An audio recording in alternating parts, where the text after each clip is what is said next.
Boa noite a todos, juntos novamente, dando continuidade aos nossos estudos nessa quinta-feira, em que nós então finalizamos os estudos da semana, né? Eu vou dar esse aviso agora no início e depois vou dar o aviso também no fim do nosso estudo de hoje, a semana que vem, por conta necessidade minha em relação a questões familiares, eu vou estar suspendendo os 3 próximos estudos. Então, a semana que vem, nós não vamos ter os nossos estudos ao vivo, na terça, na quarta e na quinta. Será equivalente aos dias 18, 19 e 20. Eu retorno com os nossos estudos dia 25. Eu também não gosto de interromper, mas um motivo de força maior me leva a precisar me ausentar de Varginha. E na casa dos meus pais é mais difícil eu ter internet boa e conseguir, então, conciliar, né, a atenção à família com os meus estudos. Então, vocês vão ter essas férias, esse descanso de uma semana de mim. Bom, mas eu vou dar novamente esse aviso no final do estudo, porque tem gente que vai chegando no decorrer do andamento, né? Nós estamos dando continuidade ao estudo do capítulo 7, entramos no tema ontem, sobre o esquecimento do passado. Ontem nós chegamos a fazer alguns comentários, eu cheguei a dizer, nessa questão 393 e na 394 também, são duas questões em que os espíritos nos trazem uma resposta muito extensa. E eu acho que fica muito cansativo eu usar do meu mesmo modo que eu venho caminhando até aqui, que é de ler para vocês e da gente fazer os comentários depois da leitura. Então, nessas duas questões, eu trouxe alguns trechos mais importantes, e nós vamos desenvolvendo os nossos comentários sobre estes trechos que eu ressaltei de cada uma destas respostas. Ontem nós comentamos um pouquinho sobre esse primeiro trecho da questão, da resposta à questão 393. Em cada nova existência, o homem dispõe de mais inteligência e melhor pode distinguir o bem do mal. Então, isso nós vemos o avanço intelectual da humanidade.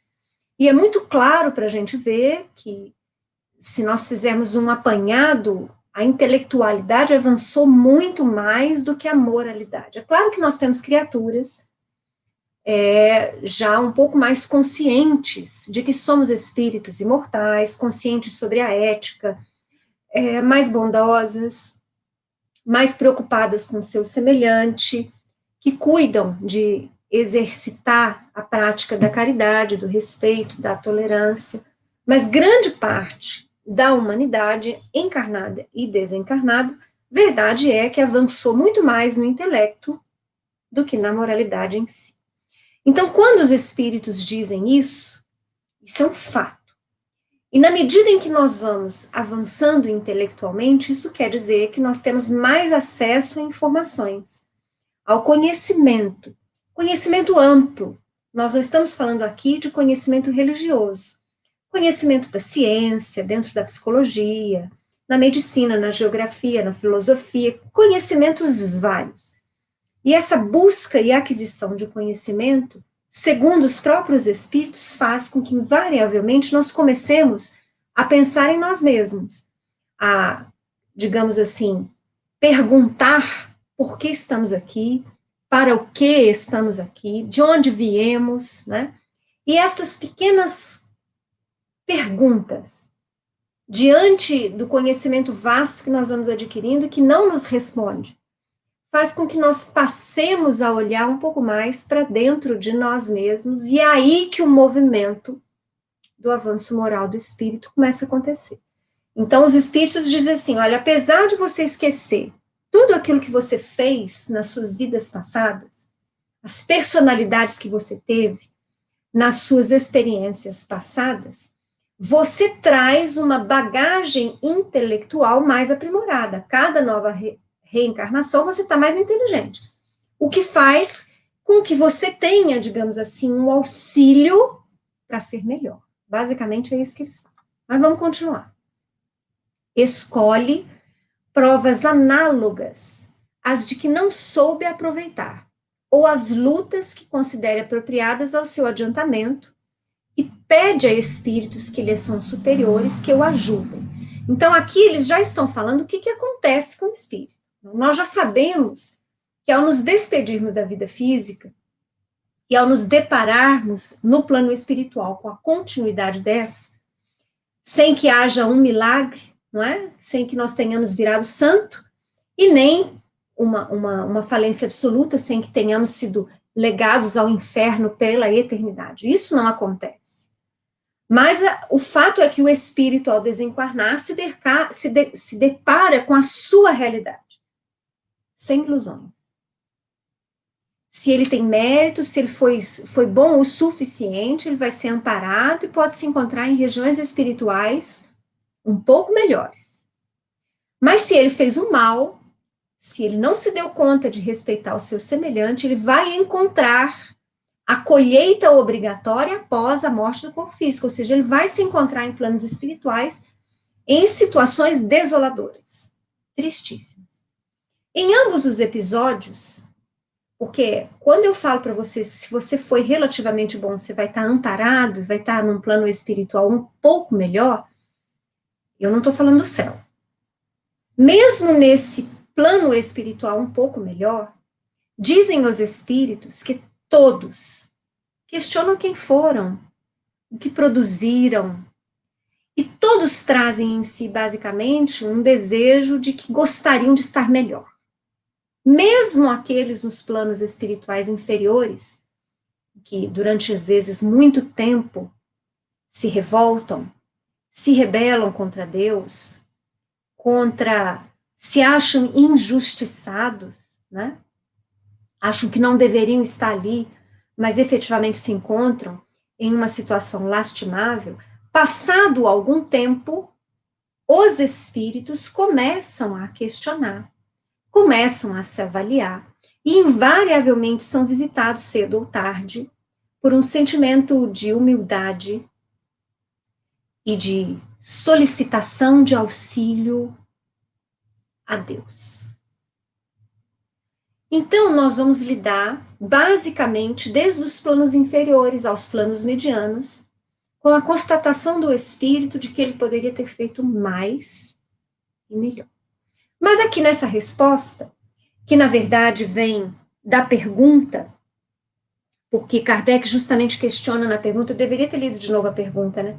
Kardec questiona na pergunta, como é que a gente consegue, então, quitar débitos, refazer lições, se a gente não se recorda delas quando reencarna novamente? Então, os espíritos estão dizendo assim, ó, primeiro, se tem a seu favor, que você está mais inteligente.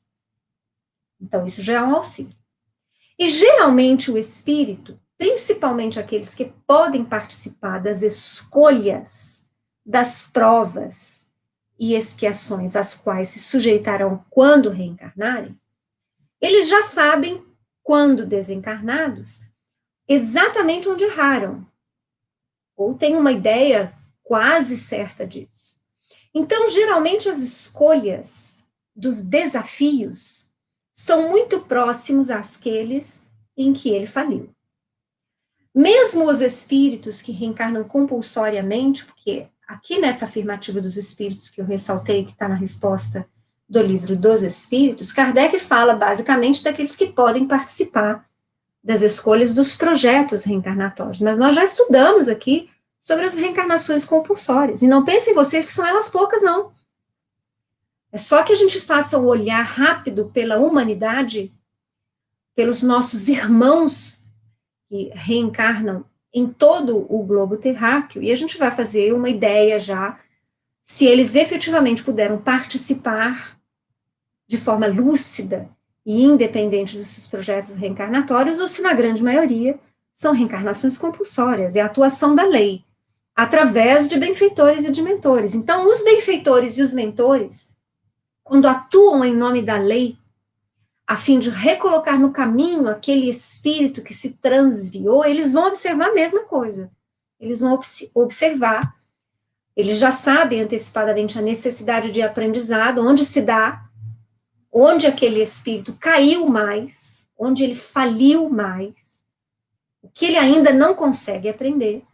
e justamente o seu projeto reencarnatório vai acabar se dirigindo para provas análogas às que ele faliu, às que ele caiu, às que ele não soube aproveitar. Mesmo se vocês disserem assim, mas e aqueles espíritos, como você mesmo falou lá atrás, que as reencarnações ocorrem simplesmente pelo processo biológico, porque existem essas reencarnações, apesar de a gente não tratar muito na codificação espírita, na leitura posterior, na obra espírita posterior, nós falamos sobre isso. André Luiz fala sobre isso. Inácio Ferreira fala sobre isso. Sueli fala sobre isso. Divaldo fala sobre isso. Então, é uma realidade, né? Os espíritos vêm trazendo cada vez mais informações. Mesmo nas ocasiões em que não há um prévio projeto reencarnatório, nós sabemos da perfeição e da atuação da lei.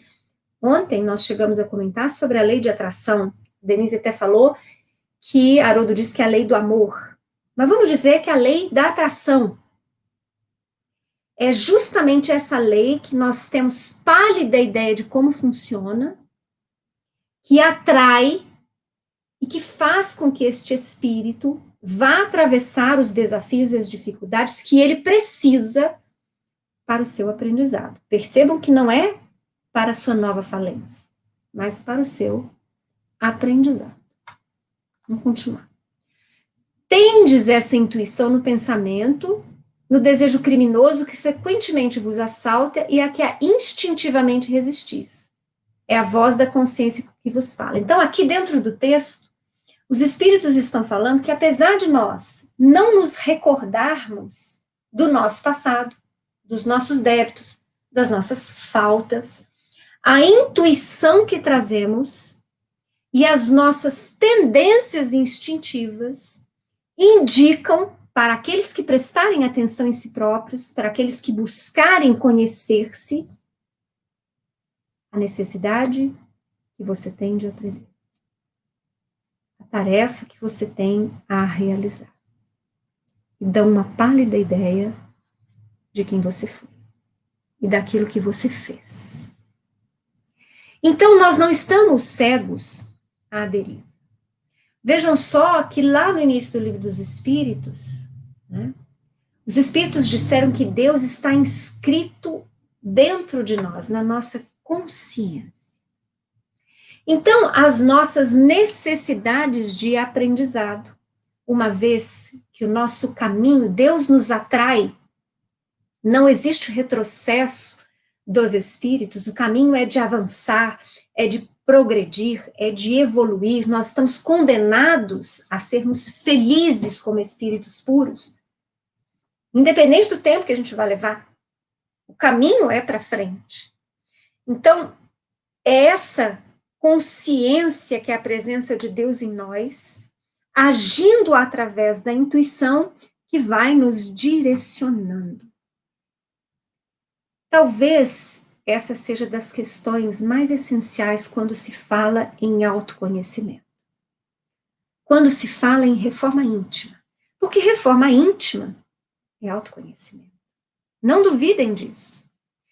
Então, a reforma íntima, muita gente acha que é você dormir hoje com uma nova proposta e amanhã você acorda diferente. Mas não. Reforma íntima é processo de construção. É você se conhecer. Identificar os pontos que precisam mais da sua dedicação, da sua persistência, do seu empenho, do seu esforço, para que você possa fazer melhores escolhas, deixando para trás o homem velho. Porque o que acontece?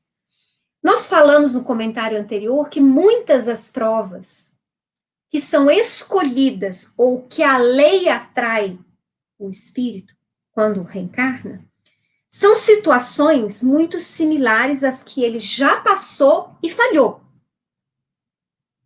Via de regra, nós temos uma resposta reativa muito rápida, que faz com que, via de regra, em geral, principalmente diante de desafios e dificuldades, a gente não pense, a gente haja instintivamente. E, geralmente, essa reação é violenta, ela é injusta, ela é egoísta. Mas isso porque nós não pensamos. Nós ligamos no automático, e aí o nosso hábito do passado, que vem do egoísmo, do homem velho que exige em nós, age de novo da mesma forma. É por isso que o evoluir é um processo muito lento. Porque nós estamos chegando a um ponto de maturidade como espíritos que nós precisamos parar para pensar, para escolher. O grande processo do autoconhecimento, da reforma íntima, é você querer fazer diferente, ser diferente, sabendo que não há milagres, não há ações mágicas. É uma construção. Eu vou me deparar com desafios e com dificuldades durante a minha vida, e eu vou ter que me abster de escolher as mesmas reações. É isso. É esforço. É persistência. Mas é consciência, é ouvir a consciência através da intuição que vem, porque é justamente isso que eles estão falando. Olha, tendes essa intuição no pensamento, no desejo criminoso que frequentemente vos assalta. O que é isso? São os meus hábitos instintivos do homem velho. É o meu hábito de ser egoísta, o meu hábito de ser egocêntrico, o meu hábito de ser vaidoso, o meu hábito de ser odioso, o meu hábito de ser invejoso. Mas, olha só, aqui instintivamente resistis. Quando eu consigo perceber esse pensamento que surge da minha intuição, me alertando para que eu faça uma nova escolha, eu consigo resistir. Quando eu não ouço, eu ajo da mesma forma. Eu repito. E aí, o meu progresso é muito lento por isso. Nós damos, às vezes, 2 passos para frente, 1 para trás. 2 para frente, 2 para trás. 1 para frente, 2 para trás. Continuam eles ainda. Essa voz, nós estamos falando da intuição. Essa voz que é a lembrança do passado, vos adverte para não recairdes nas faltas de que já vos fizestes culpados. Então, diante dos grandes desafios da nossa vida, porque nós não estamos falando de desafios pequenos, nós estamos falando daquilo que nos sacode realmente, daquele desafio, daquela perda, daquela dificuldade que mexe profundamente conosco. Geralmente, estes grandes desafios que a vida nos apresenta são desafios muito parecidos com os que nós já enfrentamos no passado. É a nossa colheita obrigatória. Por que nós tivemos estas situações difíceis no passado? Porque fizemos antes, gerando aquelas situações negativas. E porque ainda não modificamos o nosso modo de agir, de pensar e de sentir, nós necessitamos ainda hoje de enfrentar desafios muito parecidos, para que talvez agora que estamos um pouco mais inteligentes, um pouco mais conscientes de quem somos, nós possamos responder de forma diferente.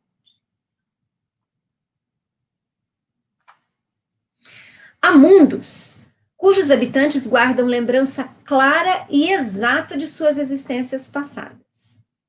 Esses podem e sabem apreciar a felicidade de que Deus lhes permite fruir. Então, eles dizem aqui para o Kardec o seguinte: na Terra, realmente, o esquecimento é a regra.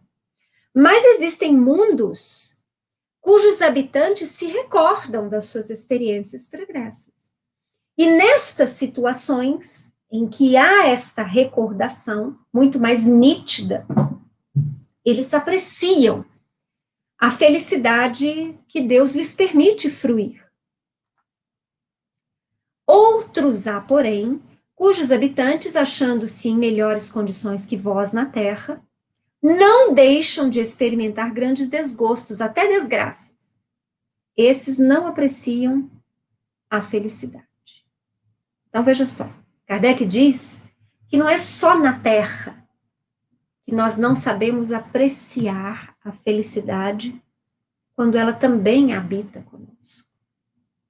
Há mundos em que, assim como a Terra, os habitantes sentem, atravessam desafios, desgostos, infelicidades e até desgraças, como eles disseram. E esses não sabem apreciar a felicidade. Mesmo quando a situação evolutiva seja um pouco melhor do que a Terra.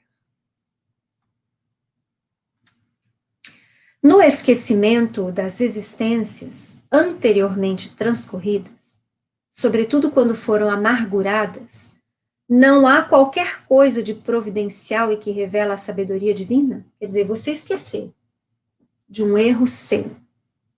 Nós não estamos falando de qualquer erro, de erros graves. Não é misericordioso? Você poder recomeçar num novo corpo, numa nova personalidade, numa nova nação, falando uma nova língua, não é misericordioso para você?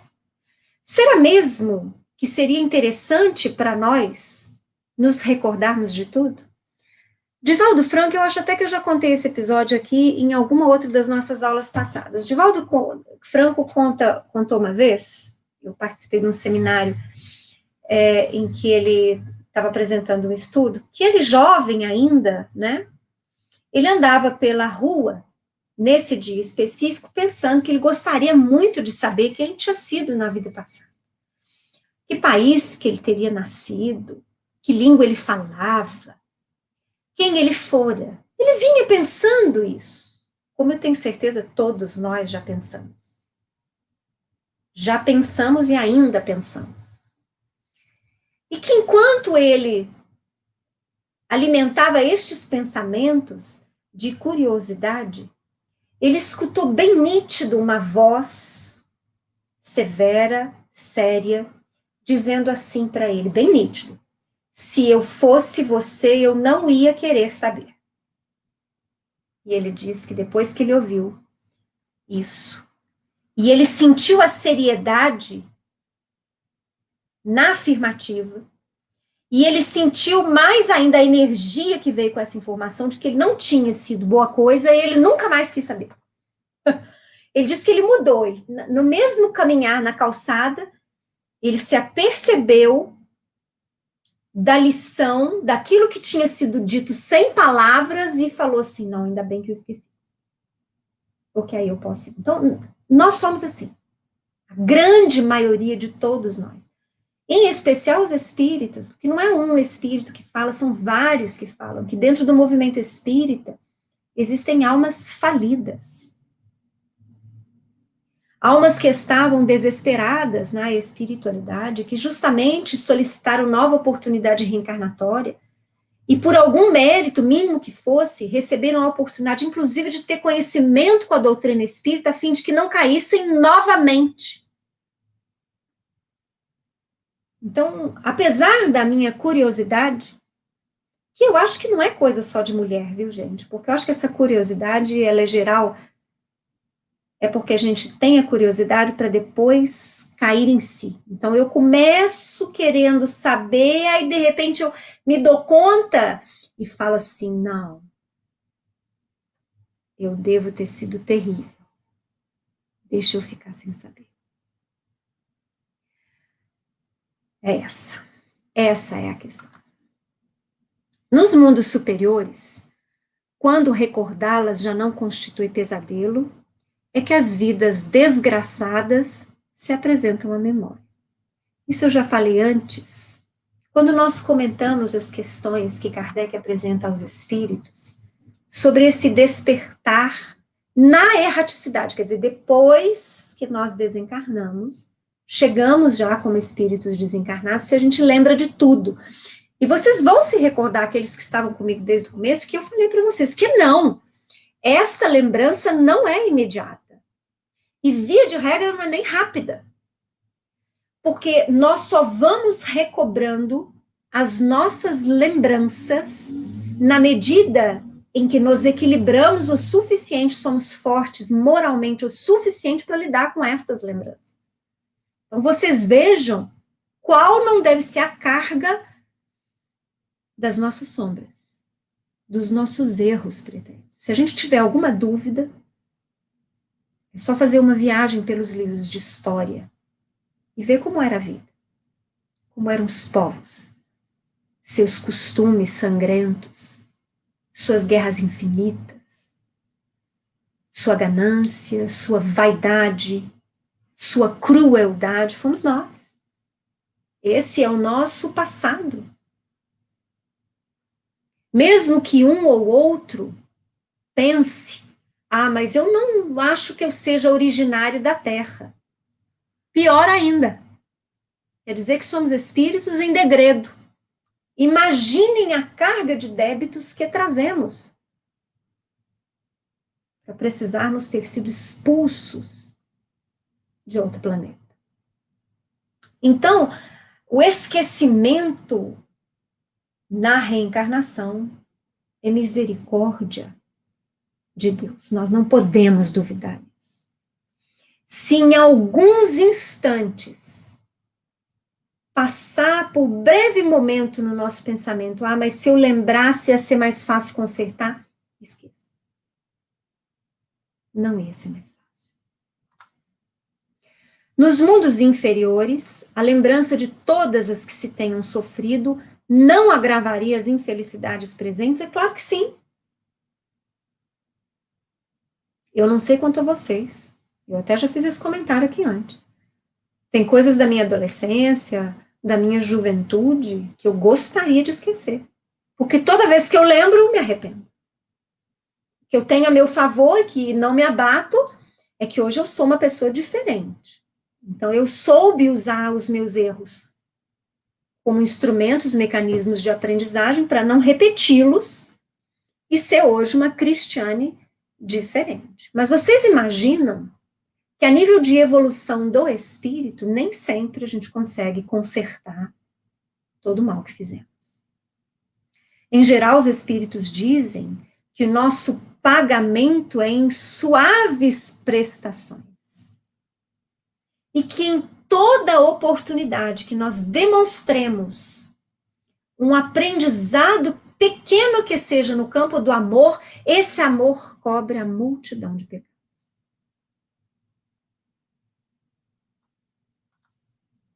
Gravíssimos inconvenientes teria o nos lembrarmos das nossas individualidades anteriores. Em certos casos, humilhar-nos-ia sobremaneira. Em outros, exaltaria o orgulho. Porque, inevitavelmente, quando esses flashes de pensamento curioso nos toma, nós gostaríamos de saber, seria bom lembrar do passado, mas muitas vezes a gente não para pensar que se nós recordássemos, o outro também recordaria.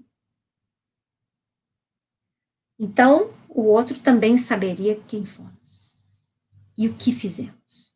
Então, os espíritos dizem, se esta lembrança fosse a regra na Terra, grande parte das relações enfrentariam situações de humilhação.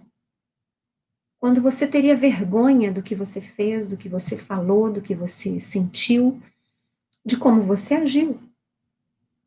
E se não trouxesse humilhação, em muitas outras situações, poderia trazer um orgulho para você gerado, ou porque você teve um cargo importante, ou porque você foi muito inteligente, ou porque você foi poderoso, ou muito belo, traria para você uma revivescência orgulhosa de homem velho. Não é o que nós buscamos mais. Hoje, imenso trabalho que ainda cabe à humanidade é simplesmente perceber-se igual em absoluto ao outro. Eu costumo comentar, às vezes, nos nossos movimentos de assistência lá no Cefacis, que a caridade é para quem faz, não para quem recebe. Quem faz está aprendendo a dispor-se, está aprendendo a doar-se. Porque a maior caridade não é a caridade material.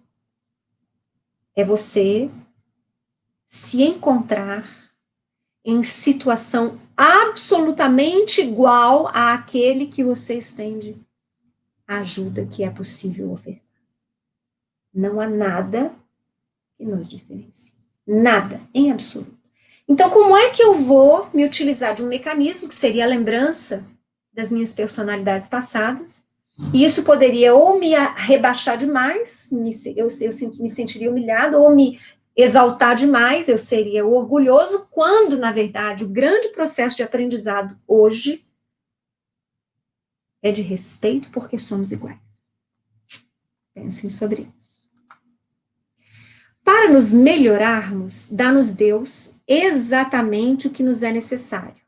E basta a voz da consciência e os pendores instintivos. Priva-nos do que nos prejudicaria. Então, Deus, suas leis, privaram-nos temporariamente da lembrança das vidas passadas. E aí, tudo funciona num perfeito instrumento, quer dizer, o nosso corpo físico, nós que reencarnamos no mundo ainda com uma matéria muito pesada, uma matéria que não é perfeita, uma matéria perecível, nós já sabemos das limitações, porque André Luiz apresenta isso em lições muito claras nas suas obras, nós apresentamos um instrumento cerebral limitador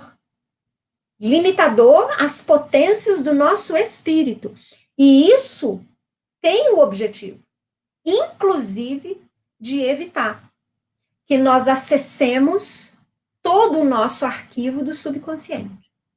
Na medida em que avançamos na nossa evolução, nos fazemos merecedores de reencarnar em mundos melhores, também receberemos veículos físicos mais aperfeiçoados, cada vez mais aperfeiçoados, onde então o nosso veículo físico estará capacitado para permitir o acesso da minha consciência à minha subconsciência.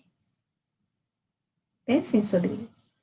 Então, Deus evita aquilo que pode nos prejudicar, mas Ele nos dá o que os espíritos afirmam que é somente o que nós precisamos. Então, o que nós precisamos para avançar? Para executar as tarefas a que fomos chamados, com as quais nos comprometemos, quando nos dispomos a reencarnar. A voz da consciência, quer dizer, a presença de Deus em nós é contínua. Então, nós sabemos consciencialmente o bem e o mal, o que é ético. Nós entendemos perfeitamente aquilo que nos é repassado de respeito ao semelhante, de tolerância. Então, nós temos a voz da consciência, a presença de Deus constantemente em nós. Mas temos também os pendores instintivos. O que é? São as nossas tendências inferiores que afloram diante dos desafios, diante das dificuldades. É o nosso egoísmo, é a vaidade, é a intolerância, é o desrespeito, é a corrupção. Então, estes pendores, eles vão aflorando na medida em que vamos nos deparando com as situações da própria vida. Então, nós temos o guia seguro, consciência, presença de Deus, que se manifesta através da intuição, basta que nós prestemos atenção. E nós temos os pendores instintivos, que são os indicativos, as placas sinalizadoras. Ó, você é vaidoso demais. Ó, você se deixa tomar pelo ódio muito. Ó, você está se vitimizando demais. Para quê? Para que você, analisando um e outro, você vá adquirindo melhor capacidade de escolher. Mas escolher o quê? Escolher diferente do que você vem escolhendo há milênios. Porque o objetivo da reencarnação é o aprendizado e o avançar do espírito, não a permanência na mesma situação. Bom, nós vamos parar por aqui, senão eu começo a avançar muito, né? Amanhã não. Aí daqui a uma semana a gente vai voltar. Então, a semana que vem, eu dei esse recado no início. Semana que vem nós não vamos ter estudos, terça, quarta e quinta, não os meus, tá? Os outros companheiros do Cefacis vão ter. Eu vou ter que fazer essa pausa de uma semana por questões familiares, tá? Então, a semana que vem não vai ter o estudo das 7 às 7h30, na terça, quarta e quinta, mas nós retomamos no dia 25. Né? Então, passada terça, quarta e quinta próximas, na outra terça, Estou de volta, dando continuidade aos nossos estudos, e no mesmo horário, espero encontrar vocês todos aqui. Agradeço a presença do Anderson, do Valdeci, da Denise, da Rose. Tem alguns comentários aqui. Vamos lá. A Denise diz assim: morrer significa penetrar mais profundamente no mundo de nós mesmos. Palavras de Emmanuel, sim. Inclusive os espíritos falam que na espiritualidade nós não temos máscaras, então não tem como disfarçar. Aqui no mundo dos encarnados a gente disfarça muito bem. Muitos de nós vivemos de ilusão, a gente pensa que é alguém melhor do que efetivamente é. Mas quando desencarnamos a gente se depara com a nossa pura realidade mesmo, quem exatamente somos. E o Anderson coloca assim: meu pequenino de 4 anos vem me dizer que Deus é mau. Aí eu pergunto por quê? Ele me responde que é porque eu sempre digo a ele que Deus castiga se ele fizer maldade para o irmão. Escutei isso minha infância toda e nunca retruquei meus pais com esta conclusão. Temia a Deus. Meu filho tem um raciocínio mais evoluído. Sendo assim, tenho que ensinar ele como ensinou a um adulto, que Deus é sempre bom e justo. Mas como explicar a lei de ação e reação a ele? Deus é justo. E esse Deus justo é um professor, um educador muito maior que todos os outros que nós podemos imaginar. Então, ele nos concede oportunidade de aprendizado, mas nos deixa absolutamente livres para agirmos, experienciando, nos amando, nos odiando, nos acariciando e nos violentando. Então, Deus nos concede a liberdade para agir.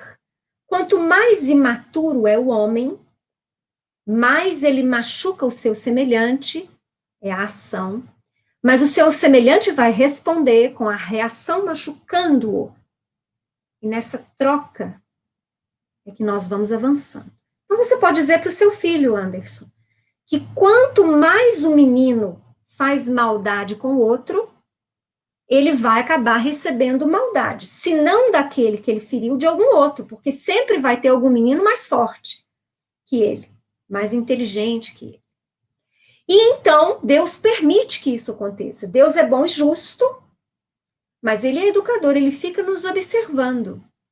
As suas lições são todas contrabalançadas com a imensa liberdade que ele nos concede. Então, você pode falar para o seu filho assim: olha, você quer bater no seu irmão, você pode bater, mas se ele te bater, você não vai reclamar.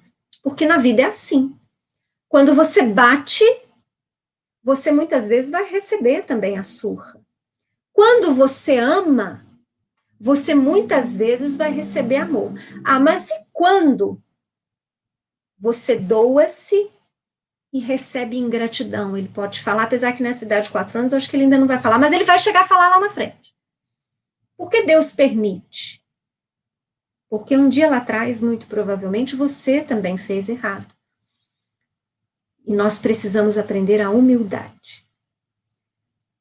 Não é fácil explicar simples e complexo para crianças. Então, o melhor que você faz, Anderson, é dar lição bem simples. Deus é Pai, justo e amoroso, mas ele não fica pegando a gente e sacudindo, não. Mas ele coloca a gente num ringue. E deixa. Se todo mundo quiser se bater, todo mundo vai apanhar. Mas se todo mundo quiser se amar e respeitar, todo mundo vai ser amado e respeitado. Bom, agradeço também a presença da Viviane. Ah, o Anderson continua, antes eu não tinha visto. Anderson Mazeu, brinque com ele jogando alguns objetos para cima, bolinha, frutas, flores, pedras, carvão, etc. E faça com que ele pegue tudo que jogou. Leve-o a raciocinar que tudo que lançamos ao mundo recebemos de volta. Preste atenção quando pegar a pedrinha ou carvão. A pedra talvez machuque a mão e o carvão irá sujá-la. Dinâmica que usava na evangelização. Aí, Anderson, essa é uma dica ótima da nossa colega Denise, porque quando ela fala pelo Centro Espírita é a Denise, porque eu já sei. A Denise é uma evangelizadora de mão cheia, né? Eu não sou lá muito boa com criança não, viu, gente? Eu só sou boa para conversa de adulto, tá, Anderson? Eu acho que essa técnica da Denise vai pegar mais seu filhinho. Aí o Anderson comentando, que legal, vou fazer sim, muito interessante. Denise gostou dele ter gostado, que bom que gostou. Bom, já me elasteci por demais, gente. Uma boa noite para vocês. Até daqui a mais ou menos uns 10 dias. Um grande abraço.